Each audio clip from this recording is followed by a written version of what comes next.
সে আমার বাবা যেদিন মারা যায় তারই একদিন আগে সেই ভিডিওগুলো করছে অন্য অন্য জায়গা। আপনি এই ভিডিওগুলো আপনার তারিখগুলো ফলো করবেন।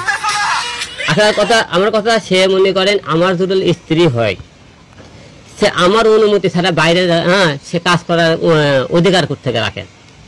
আমি তো আমার তো অনুমতি সে বাইরে কোনো পুরুষের সাথে কাজ করিনি। এবং সে একবার না দুইবার নয় অনেকবার এরকম কাজকাম করছে। সে মনে করেন কিছুদিন পর পরে সে বাইরে কাজকাম করে। এই যে আমার হাতে কোরআন দেখতেছেন, আমি যেরকম এরকম কোরআন হাতে তুলে বললাম, ওরে কোরআন হাতে তুলে বলবেন তো তুমি যে বলছা যে এই ভিডিওগুলো আগের, সেগুলো প্রমাণ করতে পারে। এবং সে আমার বাবার আইসিউতে থাকার কালীন তারা কেউ কিন্তু আসেনি। তার পরিবার, আমি কারে বিয়ে করছি সে আমার পরিবার থেকে আমরা সবার কাছে নিজের কাছে প্রশ্ন করে কারে বিয়ে করলাম।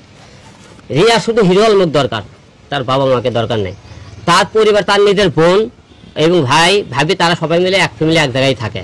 তার বোনও কোনোদিন মায়েমনি, সেও কোনোদিন হসপিটালে আসেনি। এই কাজগুলো ফেলে করেন যখন আমার বাবা আইসিতে ছিল, সে আইসিতে থাকাকালীন সে একদিন আছে, সেই টাইমে সে ভিডিওগুলো করা।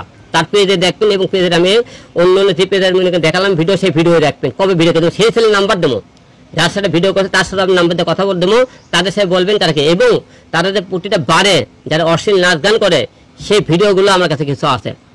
মায়ামনির কিছু ভিডিও আছে এবং শারমিনকে ভিডিও আছে, সেই ভিডিওগুলো আপনাদের দেবো আমি। বর্তমানে এই মুহূর্তে যে বাচ্চা আমি যে ঢাকায়, আমি হলে আমার বাবা মারা গেলে আমি হসপিটাল থেকে চলে আসছি, আমি আপনাকে সাংবাদিক ভিডিওগুলো দেবো, তার অশ্লীল কারবারগুলো। সেটাতে বড় বড় কথাবার্তা বলে। আজকে এই জন্য ডাকা যে মনে করেন আমার স্বামী এখন আছে। বয়কট মানে কি জানেন? করছে আপনি করছে বয়কট নাকি, বয়কট মানে বুঝি না। বয়কট মানে তাকে আর মনে করেন আমার জীবন থেকে সালাম টাকা নিলাম না, খালি আমাকে তালাক, আমি ঢাকাইতে গেলে তার সাথে তালাক দিয়ে দেবো। আমাকে তালাক দিয়ে ছাড়া হবে তার সম্পর্কে। কারণ যে মেয়ে বাবা হসপিটালে থাকাকালীন আমার অর্ডার ছাড়া পর পুরুষ নিয়ে করে, এবং সে কোরআন শরীফ হাতে তুলে বলছে জীবনে মদ খাবে না, বাড়ি যাবে না। তার মেয়ে কয়েকদিন পরে আমাকে ক্যাথল এসে পারে গেছে, এই বিভিন্ন ছেলে নাচ গান করছে।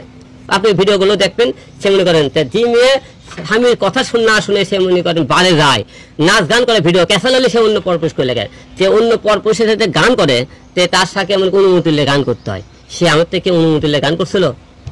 কোনো কিছু অনুমতি নিলে গান করেনি। 100% তালাক দেবো। কারণ যে মেয়ে মনে করেন আমার বিনা হুকুমে পরপুরুষ চলাফেরা করে, তার সাথে সম্পর্ক করা যাবে না। আরেকটা প্রশ্ন, সেটা হলো যে অনেকে বলছেন যে এখন আপনার ভিউ কমে গেছে, আপনি ভিউ বাড়ানোর জন্য আপনারা স্বামী স্ত্রী এটা করছেন, আপনারা আপনার কি একটা কথা বলছে তার বিপক্ষে আপনি কথা বলছেন। আচ্ছা, ভিউয়ের কি দরকার? হিরো আলম কি কেউ চেনে না?